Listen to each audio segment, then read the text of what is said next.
지금 어떤 절기 보내고 있다고 그랬죠? 맞아요. 대강절 또는 강림절이라고 하죠.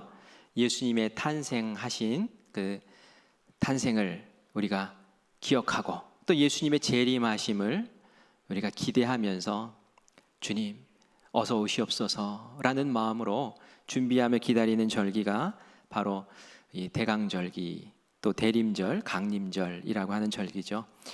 오늘이 이제 2주 차가 됐어요. 그래서 이제 촛불을 2개를 켰습니다.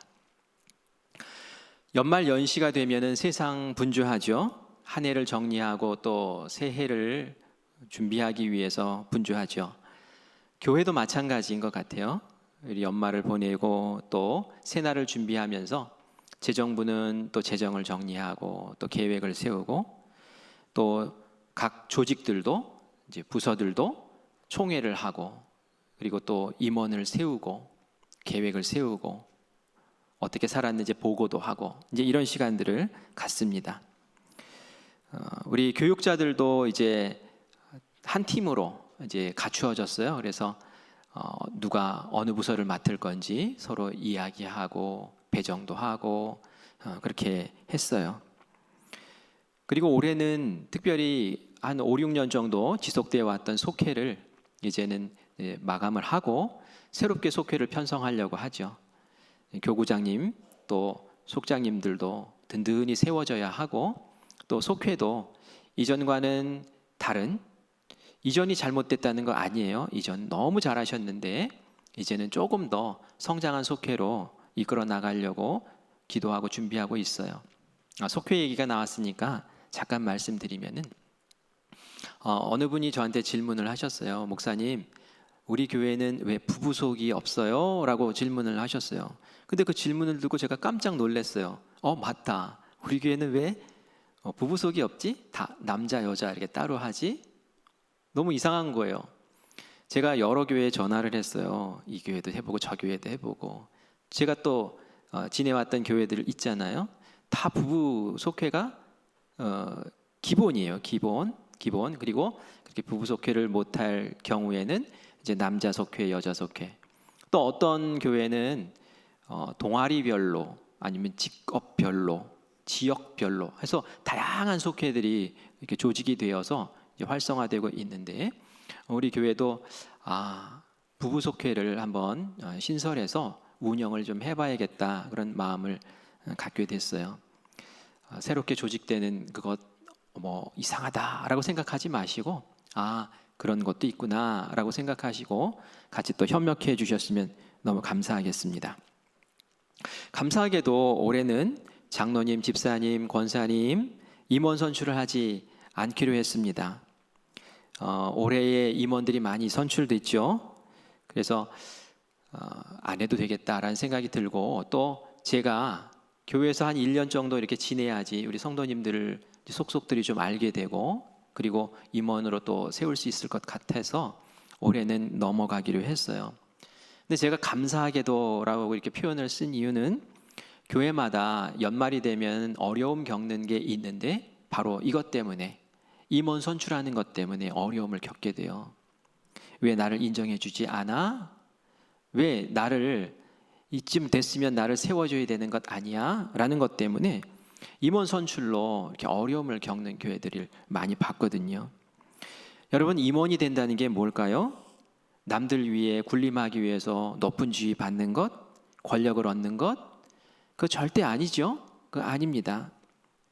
그런데 교회에서 그렇게 오해하고 착각하는 순간 교회가 많이 어려워지고 흔들려요. 제가 오늘 이제 말씀을 준비할 때에 기본적으로 그런 마음을 갖고 준비를 했어요. 오늘 오후 예배, 오후 시간에 우리 총여선교회 총회를 하거든요. 그리고 다음 주에는 남선교회 총회, 또 청장년회 총회 있고 각 부서마다 또 이제 조정도 해야 되고 또 속회도 세워야 되고 이렇게 뭔가 정리하고 사람을 세우고 좀 어수선할 수 있는 그러한 시기이기 때문에 오늘 이 부분에 대해서 좀 같이 나눠야겠다라는 생각을 하고 오늘 말씀을 준비를 했어요. 사람이면 누구나 높은 지위에 오르고 싶어 합니다. 권력을 갖고 싶어 하고 또 군림하고 싶어 하는 마음이 있어요. 뱀의 머리가 될지언정 용의 꼬리가 되지 말게 하시옵소서라고 이게 기도하는 것을 제가 예전에 들은 적이 있어요. 그 뭡니까? 큰 조직에 말단으로 일하는 것보다 작은 조직에서라도 우두머리로 그렇게 지내고 싶다라는 그런 바람을 그렇게 기도한 거죠. 높아지고 싶은 거예요. 우두머리 되고 싶고 앞에서 이끄는 사람 되고 싶고, 왜 이렇게 남들 위에 군림하고 싶어 하는 걸까요? 우리 인간의 마음 가운데 기본적으로 대접받고 싶고 인정받고 싶은 마음이 있기 때문에 그렇죠. 그런데 이렇게 높아지고 싶고 인정받고 싶고 자랑하고 싶고 이런 마음이 굉장히 위험한 마음이에요. 왜냐하면 사탄이 그 마음을 틈타서 우리를 타락하게 만드는 첩경이기 때문에 그렇습니다. 조심해야 돼요. 에덴 동산이 얼마나 행복한 곳이었습니까? 아담과 하와가 얼마나 행복했어요? 근데 그곳에 사탄이 뱀의 모습으로 찾아오죠. 하와를 미혹합니다. 하나님께서 절대로 먹으면 안 된다고 했던 선악을 알게 하는 그 과실을 따먹으라고 하는 거예요. 처음에 하와는 맞섰죠. 그리고 망설였어요. 그런데 사탄이 던진 이 한마디에 그 마음이 홀딱 넘어가 버립니다. 어떤 말을 했을까요? 창세기 3장 5절에 너희가 그것을 먹는 날에는 너희 눈이 밝아져 하나님과 같이 되어 선악을 알 줄 하나님이 아심이니라 라고 말하고 있어요. 어떻게 된다고요? 하나님과 같이 된다고. 너희가 그것을 먹으면 하나님처럼 돼. 너희들이 하나님 밑에서 그렇게 피조물로 살 게 뭐가 있니? 너희들 그거 먹고 하나님처럼 된다니까. 높아지라는 얘기예요. 높아지라는 얘기. 사탄이 원래는 천사였다고 하죠. 그런데 이 천사가 왜 사탄으로 그렇게 변했을까요? 제가 영적 전쟁 설교할 때 그 사탄의 기원에 대해서 말씀을 드린 적이 있었는데, 그때 이사야서 14장 13절과 14절 말씀도 함께 본 기억이 납니다. 원래 천사는 하나님께 영광 돌리고 예배드리는 존재로 만들어졌어요. 그런데 이 천사가 어느 날 나도 하나님처럼 영광 받고 싶고 나도 높아지고 싶어 라는 그런 마음이 들었기 때문에 하나님께서 이 천사를 내치신 것이 성경에 나오죠. 이사야서 14장 13절 14절 말씀에 보면 이런 말씀이 있죠. 내가 내 마음에 이르기를, 여기서 내가 할 때는 천사 얘기하는 거예요. 마음에 이르기를 내가 하늘에 올라 하나님의 뭇 별 위에 내 자리를 높이리라. 내가 북극 지폐의 산 위에 앉으리라. 가장 높은 구름에 올라가 지극히 높은 이와 같아지리라 하는도다. 하나님과 같아지겠다라는 거예요. 하나님이 아주 존귀하게 천사를 만들었거든요. 근데 이 존귀한 천사가 자기가 너무 잘났다 보니까 막 하나님, 내가 왜 하나님께 영광을 돌려? 내가 영광을 받아야지. 이렇게 교만이 싹트게 되고 그 자리를 차지하려고 했다가 하나님께 벌받고 쫓겨나는 그런 모습을 우리가 보게 됩니다. 그게 바로 사탄의 모습이에요. 이런 높아지려는 마음이 에덴 동산에만 있었던 것이 아니라 예수님 곁에서도 일어나더라라는 것을 오늘 말씀을 통해서 볼 수 있습니다. 예수님과 3년을 동고동락한 제자들이에요. 어떻게 보면 예수님의 마음을 가장 잘 헤아려 알 수 있는 사람들인데, 오늘 읽은 본문 말씀에 보면은 예수님의 생각과 너무 다른 제자의 모습을 보게 됩니다. 야고보와 요한이 예수님에게 다가왔어요. 야고보와 요한은 세베대라는 사람의 아들, 그러니까 형제예요. 형제지간이에요. 그런데 이 두 형제가 예수님에게 온 거예요. 근데 이 세베대의 아들 이 야고보와 요한 그리고 베드로는 말이죠, 예수님이 총애했던 제자들이었어요. 예수님이 변화산에 올라가실 때도 수행 제자들로 이 세 명을 데리고 가시거든요. 그런데 여기서 베드로는 빼놓고 야고보와 요한만 딱 예수님 앞에 가서 예수님에게 속삭입니다. 예수님, 우리에게 꼭 해주셨으면 하는 일이 있습니다. 예수님 들어주세요. 그랬어요. 근데 예수님이 그래 무슨 일이냐? 내가 할 만하면 들어줄 테니까 한번 얘기 좀 해봐라. 얘기 나 듣고 나보자 라고 말씀하시죠. 그러자 야고보와 요한이 말했습니다. 주님께서 영광 받으실 그때에 우리에게도 최고의 영광의 자리를 허락해 주십시오. 주님의 오른편에, 주님의 왼편에 우리 형제를 앉혀주십시오 라고 이야기를 합니다. 이 말은 무슨 얘기입니까? 예수님이 이 땅에 왕으로 딱 세워질 날이 분명히 있을 텐데 그때에 그 왕 옆에 왕과 버금가는 그 자리를 저희들에게 허락해 달라는 거죠. 다른 많은 제자들이 있지만 다른 제자들보다 우리를 좀 더 높여달라는 그러한 부탁을 하고 있는 거예요. 이 말을 다른 10 제자들이 들었을까요? 못 들었을까요? 들었죠. 이런 얘기는 못 들을 리가 없어요. 듣고 불끈 화가 났어요. 막 난리를 칩니다. 분통을 터뜨립니다. 왜 그랬을까요? 자기들도 그렇게 되고 싶은데 지금 막 선수를 치고 나오는 거예요. 똑같은 마음인 거예요.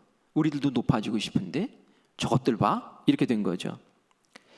오늘 읽은 본문 말씀 똑같은 내용이 마태복음에도 나오는데요. 마태복음에는 조금 더 상세하게 기록하고 있어요. 야고보와 요한의 어머니가 예수님께 부탁을 했다라고 나와요. 치맛바람이 분 거예요. 야고보와 요한의 엄마가 등장을 해요. 이 야고보와 요한의 엄마가 말이죠. 누구냐 하면은 예수님의 엄마 이름이 뭐죠? 마리아잖아요. 마리아와 친자매가 아니에요. 그러니까 예수님의 이모가 와가지고 지금 자기 두 아들을 좀 잘 좀 해달라고 청탁을 하고 있는 거죠. 이 모습을 보니까 제자들이 눈이 뒤집힌 거예요. 야, 어쩜 이럴 수가 있냐? 이모를 동원해 백을 써? 우리를 제치고 높아지겠다고? 이거 너무 불공평하잖아. 그러면서 발끈 화가 났던 거죠. 그래서 막 아우성을 치는 거예요. 그런데 이 다른 제자들의 아우성, 그 아우성의 공통점, 그들이 말하고 싶어하는 것 뭡니까? 다른 거 아니에요. 나도 높아지고 싶어 이거예요. 나도 높아지고 싶어. 왜 너희들만 높아지려고 그래? 나도 높아지고 싶어 하고 그렇게 외치는 것 아닙니까? 이게 서로 다투고 싸우고 있는 제자들을 예수님 물끄러미 보세요. 예수님 마음이 어땠을까요? 그리고 예수님이 드디어 입을 여시는데 42절, 우리 본문 말씀 42절 말씀을 하십니다. 예수께서 불러다가 이르시되 이방인의 집권자들이 그들을 임의로 주관하고 그 고관들이 그들에게 권세를 부리는 줄을 너희가 알거니와 라고 말씀하세요. 여러분 쏙 이해되지는 않죠. 제가 그래서 메시지 성경으로 여러분들에게 다시 읽어드릴게요. 어떤 내용입니까? 예수님 말씀하셨어요. 하나님을 모르는 통치자들이 얼마나 위세를 부리는지 너 알지? 이런 거예요. 하나님 모르는 이 세상에 많은 통치자들 있잖아요. 권세를 가진 사람들. 그 사람들이 어떻게 위세를 부리는지 알죠. 그렇죠? 그리고 사람들이 작은 권력이라도 얻으면 거기에 얼마나 빨리 취하는지 너희는 보았다. 그죠? 어떤 권력을 하나만 가지고 있어도 그거 가지고 막 위세를 부리고 막 그냥 막 하는 모습들 너 알잖아 라고 제자들에게 얘기하시는 거예요. 하나님의 마음을 모르는 사람들은 그런 식으로 그 자리를 쓰고 그런 식으로 자기의 주어진 권력을 쓴다라는 얘기예요. 하나님을 모르고 하나님의 뜻을 모르고 그런 권력을 쓰는 사람들은 위험하다고 하나님께서 경고하시는데 지금 제자들의 모습이 딱 그렇다는 거예요. 막 높아지려고 하는 그 모습을 보면서 예수님이 저건 아닌데, 저건 세상 통치자들이 하는 그 모습을 그대로 지금 하고 있는 거 아니냐. 예수님 막 안타까운 거예요. 나를 그렇게 3년 동안 쫓아다녔으면 저렇게 하면 안 되는데 하면서 예수님이 오늘과 같은 말씀을 주십니다. 우리 43절과 44절 말씀 같이 읽어보겠습니다. 이게 바로 예수님이 알려주고 싶은 말씀이에요. 같이 읽습니다. 너희 중에는 그렇지 않을지니 너희 중에 누구든지 크고자 하는 자는 너희를 섬기는 자가 되고 너희 중에 누구든지 으뜸이 되고자 하는 자는 모든 사람의 종이 되어야 하리라. 아멘. 아멘. 너희는 하나님을 아는 사람이잖아. 그렇기 때문에 세상의 통치자들과는 다른 마음으로 살아야 돼. 누구든지 크고자 하면은 섬기는 사람 되어야 돼. 누구든지 으뜸이 되고자 1등이 되고자 하는 사람은, 첫째가 되고자 하는 사람은 먼저 종이 되어야 돼 라고 그렇게 말씀하고 있는 거죠. 그러면서 예수님이 그렇게 살 것이다, 예수님이 그런 모습으로 이 땅에 오셨다, 내가 그것 때문에 왔다, 예수님 오신 이유를 우리에게 말씀해 주세요. 45절 말씀 같이 읽겠습니다. 인자가 온 것은 섬김을 받으려 함이 아니라 도리어 섬기려 하고 자기 목숨을 많은 사람의 대속물로 주려 함이니라. 아멘. 예수님이 이 땅 가운데 오신 이유가 뭐예요? 모든 인류를 살리기 위해서, 그 죄를 다 짊어지고 속죄하기 위해서 대속물로 왔다고, 죽으러 왔다고 그렇게 말씀을 하셔요. 그리고 그 일을 감당하기 위해서 나는 섬기는 방법으로, 나는 낮아지는 방법으로 그렇게 이 세상을 살다가 하나님께로 갈 것이다 라고 그렇게 말씀하고 있는 거죠. 섬기러 오신 예수님, 그리고 자기의 목숨을 다 내어주면서 살리기 위해서 오신 예수님, 그 모습이 바로 예수님이 이 땅에 오신 이유인 줄 믿습니다. 그런 의미, 그런 뜻 가운데서 너희들도 이 자리에서 생각해 보라는 얘기예요. 어떤 지위를, 어떤 자리를 차지하는 그것이 도대체 무엇인가를 다시 한번 생각해 보라는 이야기입니다. 다른 제자들보다 자기를 높여달라고 막 조르고 있는 야고보와 요한에게 예수님께서 다시 한번 말씀하세요. 38절 말씀에 이렇게 말씀하시죠. 예수께서 이르시되 너희는 너희가 구하는 것을 알지 못한다. 잘못 구하고 있다는 거예요. 세상처럼 구한다는 거예요. 그러면서 이렇게 얘기하세요. 내가 마시는 잔을 너희가 마실 수 있으며 내가 받는 세례를 너희가 받을 수 있느냐라고 말씀하세요. 무슨 말입니까? 여기서 내가 받는 잔, 내가 받는 세례, 그 뭘까요? 그건 다른 거 아닙니다. 예수님이 고난받고 죽으신 거예요. 너희들 그거 받을 자신 있어? 라고 물어보시는 거예요.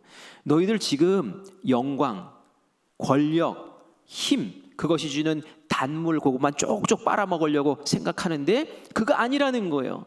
거기에 취하면 안 된다는 거예요. 그거는 가짜라는 거예요. 진짜가 무엇이냐? 그것은 고난받고 죽고 생명 살리기 위해서 그렇게 했던 그 아픔의 자리까지도 내려갈 수 있는 그런 낮아짐과 헌신과 순종의 모습이 있을 때에 내 좌우편에 있을 수 있다라고 그렇게 말씀하시는 거죠. 세상이 말하는 것과 너무 다르죠. 예수님은 그런 모습을 우리에게 가르쳐주고 계십니다. 저도 이렇게 사실은 예수님 이야기니까 쉽게 얘기할 수 있지만 높임받고 인정받고 박수받는 것이 얼마나 달콤한지 알아요. 우리 성도님들이 나가시다가 인사하실 때 목사님 은혜 받았습니다. 그러면 말이죠. 기분이 우쭐할까요? 안 우쭐할까요? 너무 좋아요. 보약을 말이죠. 다려 먹는 것 같아요. 제가 이 말 한다고 이제 목사님 교만해질까봐 제가 은혜 받았습니다 안 할게요 이러지는 마세요. 받으신 대로 하시면 되는 거예요. 저 그거 먹고 사는데 그래요. 제가 신문사의 편집부장으로 근무한 때가 있었어요.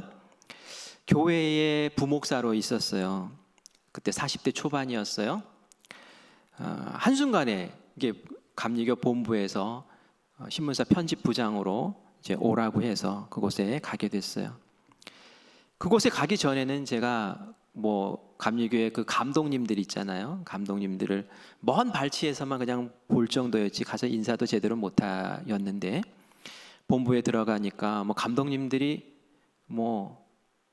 그냥 같이 옆에 이렇게 같이 생활하시는 분들, 늘상 만나는 분들, 감독 회장님은 저와 함께 이렇게 동행하면서 제가 동행해서 취재하고 그래서 그냥 이렇게 가깝게 지내는 분들이 다 돼버렸어요. 높으신 분들 같이 따라다니다 보니까 중요한 회의도 들어가게 되고 중요한 행사도 같이 가게 되고 그렇게 되더라고요. 그게 일상이 돼버렸어요. 제가 너무 젊은 나이에 들어가서 거기 본부 사람들이 보통 50대에 들어오거든요. 본부의 부장들이. 그런데 제가 너무 이른 나이에 들어가서 이렇게 보더라고요. 저건 누구 백으로 들어왔어? 저 감독회장 백으로 들어왔어? 막 이러면서. 그래서 제가 그때 다짐한 게 있었어요. 겸손하자, 겸손하자, 낮아지자. 그 마음으로 일해야겠다라는 생각을 했죠. 근데 행사에 이렇게 참여해서 제가 이제 뭐 취재하기 위해 간 거죠. 가 있으면은 여러분 행사 말미에 항상 그런 거 있죠. 오늘 우리 뭐 내빈 소개합니다 하면서 뭐 이렇게 세워서 박수 쳐주고 막 이런 거 있잖아요. 우리 교회도 얼마 전에 했잖아요, 그죠? 거기서 막 빠지면 막 서운해하고 순서 바뀌면 난리 나고 그래요. 잘해야 돼요. 그런데 다른 분들 이렇게 다 하는데 저도 소개를 하는 거예요. 본부에서 편집 부장님이 오셨다고 그러면서 또 박수 쳐주고 그러는데 좀 참 난감하더라고요. 제가 뭐 그 행사에 뭐 순서를 맡아서 간 것도 아니고 저는 그냥 취재하려고 간 건데 굳이 저를 이렇게 하더라고요. 그 왜 그랬을까요? 본부에서 편집 부장이 와서 취재할 정도면 이 행사가 어마어마한 행사, 가치 있는 행사라는 걸 과시하고 싶은 그런 마음도 있을 거고, 또 이렇게 박수 한번 쳐주면 신문에 낼 때 막 사진도 막 크게 내주고 막 좋은 면에다 내주고 막 기사도 막 잘 써주고 청탁도 있는 것 같아요. 그래도 전 마음이 참 불편하더라고요. 그냥 그림자처럼 갔다가 그림자처럼 사라져야지 하고 가는 자리인데 이렇게 불러서 일부러 놓고 세워서 박수 쳐주고 하니까 참 마음이 좀 어렵더라고요. 그런데 시간이 좀 지나고 어느 날 어느 지방회가 열려서 지방회에 참석을 했어요. 그런데 이제 막 또 그 내빈들 막 소개하고 인사하고 막 이러는데 제 이름을 안 부르는 거예요. 제 마음이 어떤 마음이 들었을까요? 섭섭한 거예요. 근데 나를 안 부르네? 나를 안 부르네? 이런 마음이 싹 들더란 말이죠. 야, 그동안에 내가 변했구나. 집에 와서 반성했어요. 정신이 번쩍 들었어요. 내가 겸손하자라고 초심을 붙잡았었는데 내가 그 몇 달 사이에 이렇게 지금 변질돼 있구나. 나도 박수 받는 걸 지금 기대하고 있고 나를 알아주는 걸 기대하고 있고 영광 받는 거를 기대하고 있구나라는 것을 그때 깨닫고 말이죠. 회개했어요. 마음의 끈을 다시 한번 조여매고 그리고 겸손하자, 겸손하자 그렇게 다짐하면서 살려고 했던 기억이 납니다. 제가 이 말씀 드리는 것은 뭡니까? 우리가 정신 안 차리면 그냥 이렇게 쓸려간다는 거예요. 왜냐하면 우리 본성으로 그것을 즐기고 좋아하고 따라가게 돼 있기 때문에 그렇다는 거예요. 그래서 마귀가 그걸 이용하기가 너무 쉬운 거예요. 너 박수 받는 거 좋잖아. 너 높아지는 거 좋잖아. 너 영광 받는 거 좋잖아. 거기에 싹 끌려다니다 보면은 패망의 길에 들어서게 된다라는 것을 우리가 명심해야 될 줄 믿습니다. 예수님은 세상에 높아지는 일에 전혀 관심이 없으셨어요. 예수님이 가는 곳마다 얼마나 인기가 많았습니까? 이스라엘 백성들이 박수치고 환호하고 그냥 영광을 돌렸어요. 말씀을 전할 때마다 이전에 듣던 말씀하고 너무 다른 거예요. 이전에 종교 지도자들이 말씀 전했지요. 하지만 예수님이 전한 말씀은 달랐어요. 막 영혼이 깨어나요. 천국이 보여요. 그 마음의 소망이 불끈불끈 일어나요. 와, 정말 예수님의 말씀 너무 달다. 말씀이 막 깨달아지고 들리고 너무 좋은 거예요. 그리고 예수님이 가시는 곳에 회개가 일어나고 예수님이 가시는 곳에 죄 사함이 벌어지고 병든 자들이 낫고 심지어는 죽은 자가 살아나고 귀신이 내어 쫓김 당하고 필요한 것들이 막 다 채워지는 거예요. 그러니 예수님 안 좋아할 사람이 어디 있겠어요? 예수님 가시는 곳마다 사람들이 우르르 몰려다니는데 예수님이 광야에 갔을 때 사람들이 쫙 모여서 말씀을 들었죠. 그런데 보니까 먹을 것이 없네요. 예수님의 인기가 폭발한 곳이 바로 이 오병이어의 기적이 일어났던 현장이었는데 예수님이 어린아이에게 도시락 하나 받아서 보리떡 5개, 물고기 2마리로 축사하시고 그리고 나서 그것을 나눠주기 시작하는데 그곳에 모인 사람들이 얼마나 많았던지 남자만 5,000명이었대요. 그러니 여자나 아이들은 얼마나 더 많았겠어요. 그런데 이 사람들이 다 그것을 먹고도 나중에 부스러기를 모아보니까 12광주리가 모였다고 할 정도로 풍성하게 배 터지게 먹이신 거예요. 말씀 들어서 좋지요, 기적 보아서 좋지요, 거기다가 배불리 먹여주니 그 얼마나 좋습니까? 이 백성들이 그 시간에 마음이 붕 떠가지고, 와, 우리 예수님을 왕으로 세우자, 왕으로 세우자, 이제 끝났다, 로마는 이제 물러갈 것이고 우리에게 새 시대가 열릴 것이다 라는 마음으로 예수님을 왕으로 세우려고 해요. 이때 예수님께서 그들의 마음을 알으셨어요. 예수님이 어떻게 하셨을까요? 요한복음 6장 15절 말씀 같이 보겠습니다. 같이 읽어볼까요? 그러므로 예수께서 그들이 와서 자기를 억지로 붙들어 임금으로 삼으려는 줄 아시고 다시 혼자 산으로 떠나 가시니라. 아멘. 사람들이 예수님을 임금으로 옹위하려고 하는 낌새를 딱 예수님 알아차시고는 어떻게 했다고요? 그들 가운데서 빠져나왔어요. 그리고 산으로 가셨어요, 혼자. 그리고 그곳에서 기도하셨겠죠. 어떤 마음으로 기도하셨겠습니까? 어떤 마음?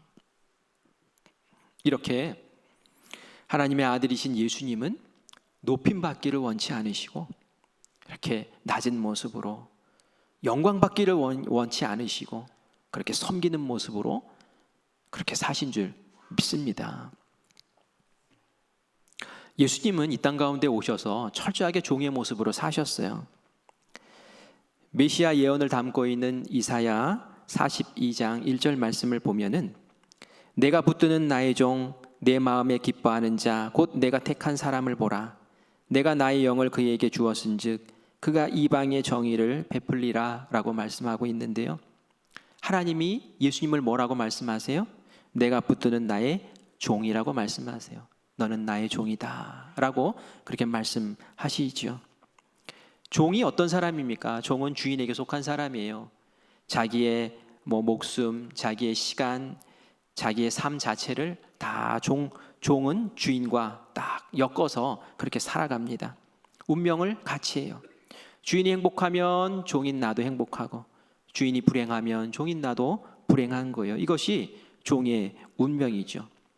사도 바울도 자기를 종으로 표현해요. 로마서 말씀에 보면 예수 그리스도의 종 바울은 이라고 표현을 하죠. 바울도 예수님 제대로 만나고 나서는 예수님, 저는 당신의 종입니다. 예수님의 행복이 저의 행복이에요. 예수님이 높아지심이 저의 자랑이고요. 예수님의 말씀을 증거하는 것이 제가 고난을 받더라도 어려움에 처하더라도 그것이 저의 기쁨입니다 라고 그렇게 종된 모습으로 살았던 것을 봅니다. 종이 주인보다 높아지는 경우 보신 적 있습니까? 말도 안 되는 얘기죠. 종은 늘 주인을 높이기 위해서, 그리고 종은 늘 주님께서 주인이 주시는 그 사명을 감당하기 위해서 최선을 다하는 것이 종의 모습이죠. 마태복음 25장 달란트 비유가 나오는데요, 주인이 종에게 5달란트, 2달란트, 1달란트 맡겨주고 그리고 외국으로 떠났다가 불시에 찾아옵니다. 결산하시는 거예요. 그리고 나서 2 종에게는 칭찬을 부어주시는데 1달란트 받은 종에게는 예수님께서 아주 엄하게 말씀하시죠. 책망하시죠. 어떻게 책망하셨습니까? 마태복음 25장 30절에 보니까 이 무익한 종을 바깥 어두운 데로 내쫓으라. 거기서 슬피 울며 이를 갈리라 라고 그렇게 책망하셔요. 무익한 종, 무익한 종이래요. 주인에게 전혀 유익이 되지 않는 종이라는 얘기예요. 이 종은 말이죠, 주인의 사명 맡기신 일, 주인이 요청하는 그것을 할 때에 유익한 것이지, 주인이 무익하다라고 평가하면 종으로서의 그 가치는 다 사라져 버리는 것이죠. 이 책망받았던 종은 어떤 종이었습니까? 주인이 1달란트 줬어요. 그걸 땅에다 묻었어요. 그리고 자기 인생을 그냥 사는 거예요. 자기 좋은 대로 산 거예요. 자기 뜻대로 산 거예요. 그래서 책망받은 거예요. 만약에 1달란트 받은 종도 그것을 가지고 주인이 이걸 가지고 운영해서 뭔가 남기라고 했으니 내가 최선을 다하자 해서 열심히 했는데 만약에 잘못해서 망했어요. 주인이 준 1달란트까지 다 날려버렸다고 생각해 보세요. 그럼 주인이 뭐라고 그랬을까요? 이 무익한 종아 하면서 쫓아버렸을까요? 아니요, 그렇지 않았을 거예요. 네가 그래도 최선을 다해서 열심히 일했던 건 내가 안다. 한 번 더 해볼까? 내가 더 한번 맡겨볼게. 이렇게 하셨을 거예요. 그런데 이 무익한 종이라고 평가받는 이 종은 뭐 했습니까? 그냥 묻어버린 거예요. 하나님이 주신 사명을 묻어버린 거예요. 하나님 맡기신 그 일을 묻어버린 거예요. 그리고 나서 종처럼 살지 않은 거예요. 종과 같지 않게. 내 생, 나의 시간, 나의 주장 펼치면서 그냥 그렇게 살았기 때문에 하나님께서 무익한 종이라고, 넌 더 이상 필요 없다고, 그냥 네 뜻대로 살아. 그리고 그곳에서 잘라내시는 줄 믿습니다. 종으로 이 땅 가운데 오신 예수님이었기 때문에 예수님도 능력 있고, 예수님도 권세 있고, 예수님도 잘나셨고, 예수님도 높아지시면 얼마든지 높아질 수 있으셨지만, 나는 하나님이 이 땅 가운데 그 맡기신 사명을 감당하는 종이야 라는 마음을 확실하게 갖고 오셨기 때문에 예수님은 종의 모습으로 그렇게 겸손하게 섬기시면서 십자가의 자리까지 내려가신 줄 믿습니다. 요한복음 17장 4절에 보면은 이렇게 말씀하세요. 예수님의 마지막 기도예요. 아버지께서 내게 하라고 주신 일을 내가 이루어 아버지를 이 세상에서 영원롭게 하였사오니, 하나님께서 나에게 하라 하신 그 일을 내가 이제 다 이뤘다는 거예요. 그래서 내가 높아진 것이 아니라 하나님을 높여드렸다는 거예요.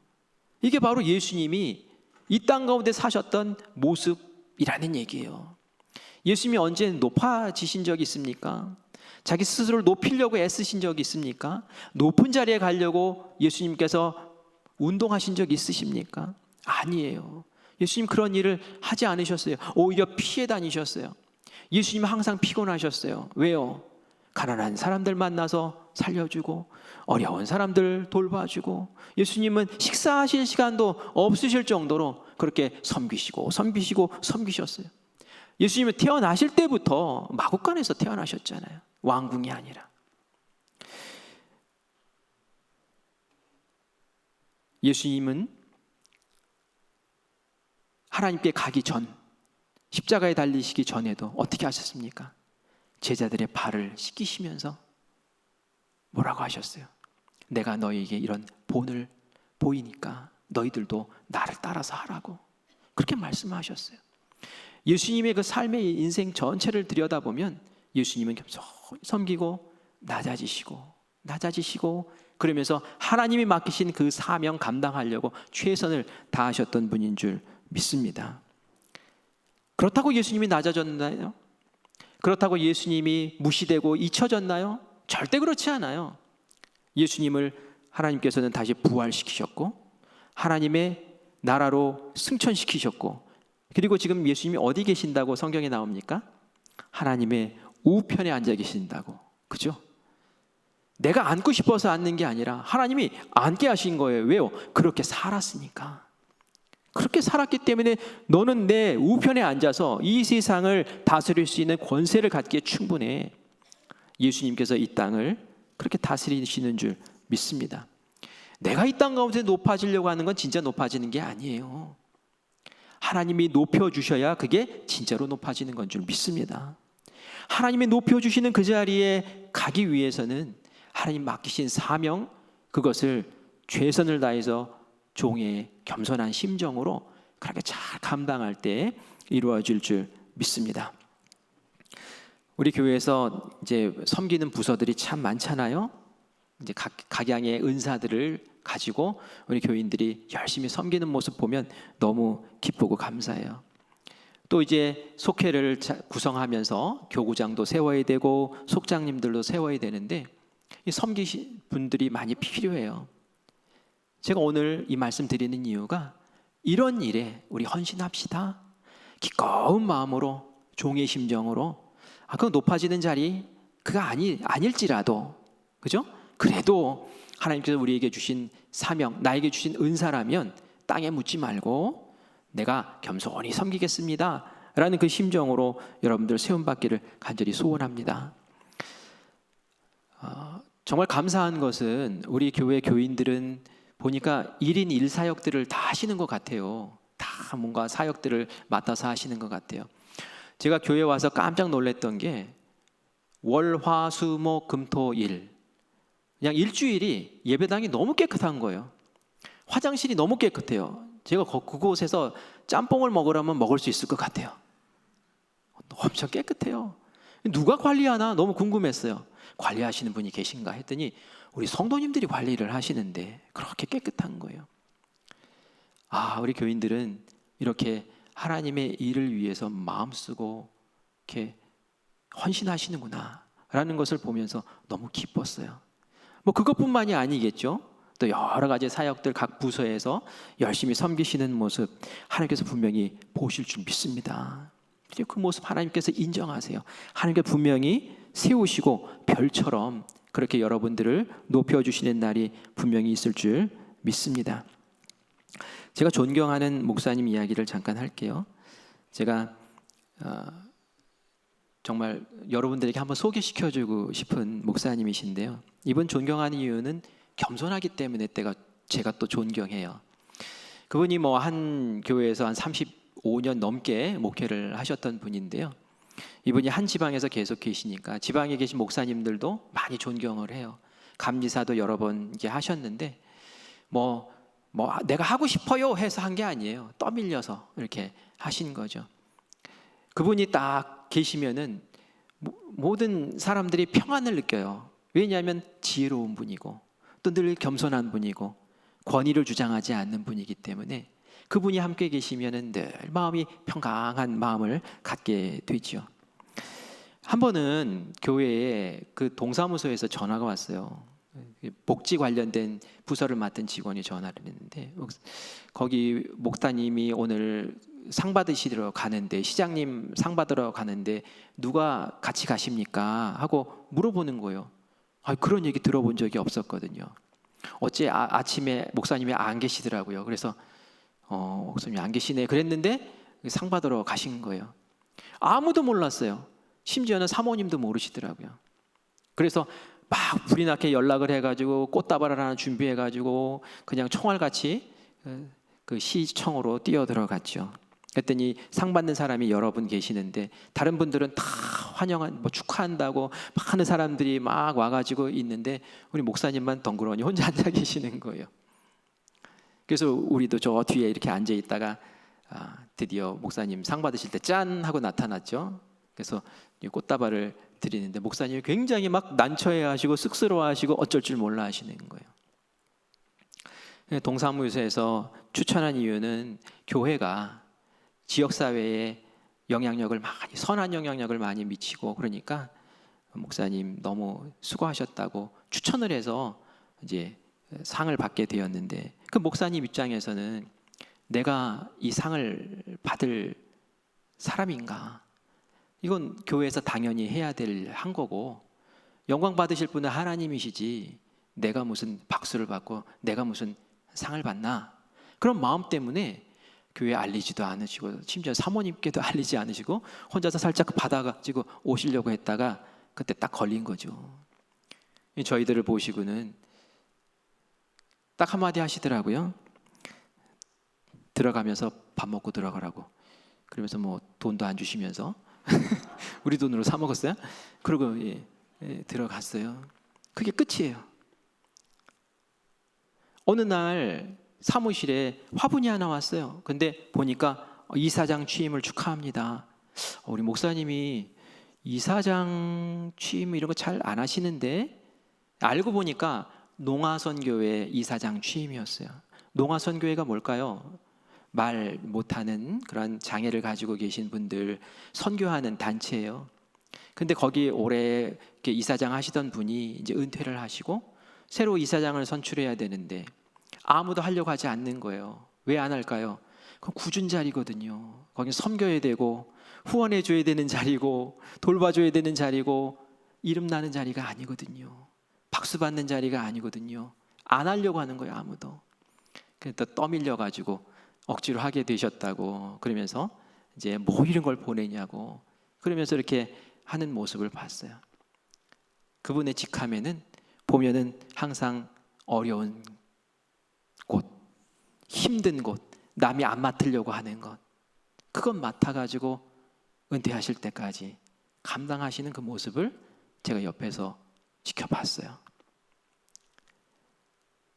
세상에서 박수 받으려고 막 아귀다툼하고, 교회에서도 박수 받으려고 막 그렇게 몸부림치고, 이거는 하나님 앞에서 부끄러운 모습인 줄 믿습니다. 우리가 교회에서 사람들을 세우고 이렇게 할 때에 왜 나 인정해 주지 않아? 왜 나 알아주지 않아? 아니요, 그렇지 않습니다. 그렇지 않습니다. 어떤 직분을 받고 어떤 자리에 세움받고 할 때 여러분들은 그분들을 위해서 더 기도해 주셔야 돼요. 와, 주님의 잔을 마실 사람들이구나. 아, 주님의 세례를 받을 그 분들이구나. 정말 헌신할 수 있도록, 겸손하게 섬길 수 있도록 더 기도해 주시고 박수해 주시고, 또 우리 같이 한 마음으로 그렇게 우리 공동체를 겸손한 공동체로, 정말 사랑이 충만한 공동체로, 권위하는 그런 공동체가 아니라 늘 빛처럼 잔잔하게 섬기는 그런 공동체로, 그래서 결국은 하나님께서 인정해 주시고 큰빛교회가 내 오른편에 앉을 교회다라고 인정해 주실 수 있는 그 자리까지 우리 그렇게 사랑하며 섬기며 그렇게 나아가시는 우리 모두가 되기를 간절히 축원합니다. 아멘. 이 이야기는 하고 마쳐야 될 것 같아요. 뭐냐면은, 여러분 오해하지 마세요. 우리가 그러면 맨날 낮아지고 섬기고 그냥 이렇게 하면은 맨날 세상 나가서도 그냥 말석에만 앉고 그냥 낮은 자리만 차지하고 다 양보하고 그러란 말입니까? 그건 아니에요. 저는 우리 교회에 모든 성도님들이 이 세상에서 리더들이 됐으면 참 좋겠어요. 우리 교회에서 정치인도 나오고 또 시의원도 나오고 동장님들도 나오고 장군도 나오고 총장도 나오고 사장님들도 많이 나오고 뭐 리더들이 많이 나왔으면 좋겠어요. 그런데 그 리더로서 활동할 때에 예수님의 마음 같지 않은 거예요. 겸손하게 사랑하면서 돌보면서 품으면서, 그게 바로 빛된 삶인 줄 믿습니다. 예수님께서 그렇게 하셨잖아요. 그래서 세상이 변하는 거고요. 우리가 그렇게 살 때에 이 세상이 하나님 나라 되는 줄 믿습니다. 우리 성도님들 그거 위해서도 기도해 주시고 우리 그리스도의 정신으로 섬기며 살자, 그런 마음으로 또 이 시대를 밝혀나가는 우리 모두가 되기를 간절히 축원합니다. 아멘. 우리 찬송가 216장 1절과 3절과 4절 같이 찬송을 하고 좀 기도를 모으려고 합니다.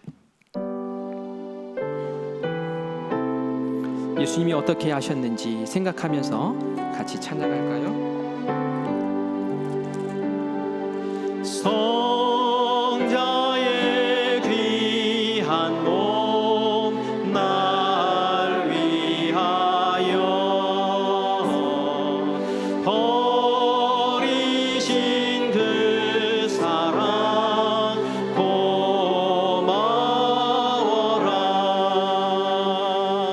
내 머리 숙여서 주님께 비는 말 나무 주님께 바치리까.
기도하기를 원합니다. 하나님, 우리가 주님 사명 붙잡고 이 땅에 태어난 줄 믿습니다. 세상 사람들 권위 있는 자리에 섰을 때에 그 권세에 취해서 하나님 보시기에 부끄러운 모습으로 사는 것 우리가 압니다. 우리가 교회에서 그렇게 살지 않게 하여 주시옵소서. 우리가 가정에서 그렇게 살지 않도록 주님 도와주시옵소서. 우리가 이 세상 나가서 그렇게 살지 않도록 우리의 마음에 경성하게 하여 주시옵소서. 주님께서 이 땅 가운데 오셔서 어떻게 하셨는지 본 보여주신 대로 흉내낼 수 있도록 주님 도와주시고, 그렇게 살아갈 때에 세상 사람들이 하나님 보게 하여 주시고 하나님께 영광 돌릴 수 있는 역사가 일어나게 하여 주시옵소서. 하나님, 우리에게 또 새날을 허락하시는데 우리 교회에서 직분자들이 열심히 헌신하기를 원합니다. 또 우리의 주신 사명 우리가 땅에 묻지 않기를 원합니다.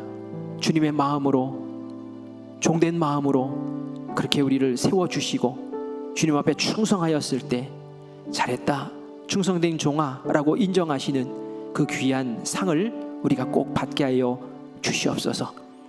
세상의 권세자의 모습이 아닌 하나님 앞에서 예수님의 그 귀한 모습 본받는 제자의 모습으로 살아갈 수 있도록 주님 역사하여 주시옵소서.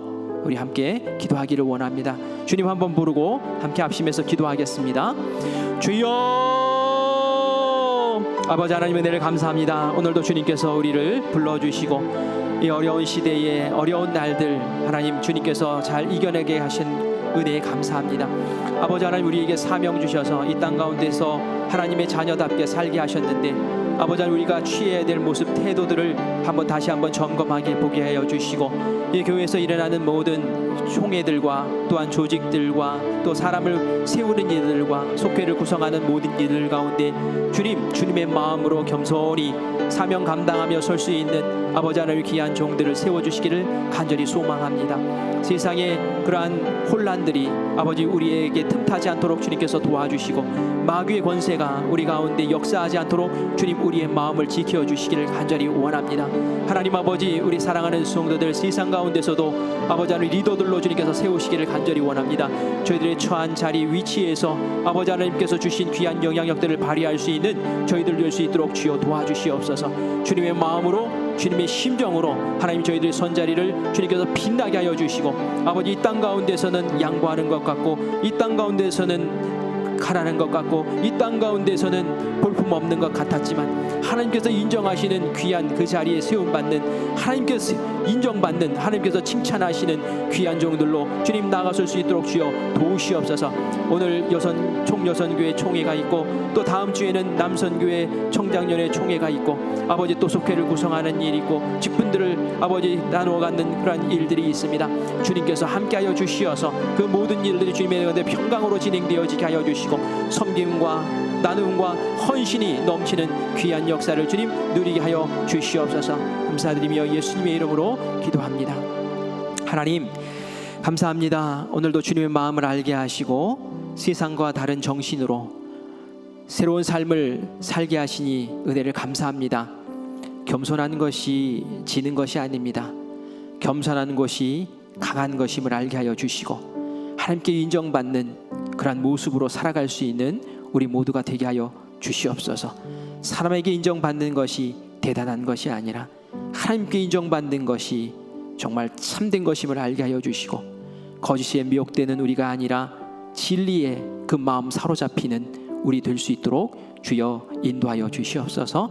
감사드리며 예수님의 이름으로 기도합니다. 아멘.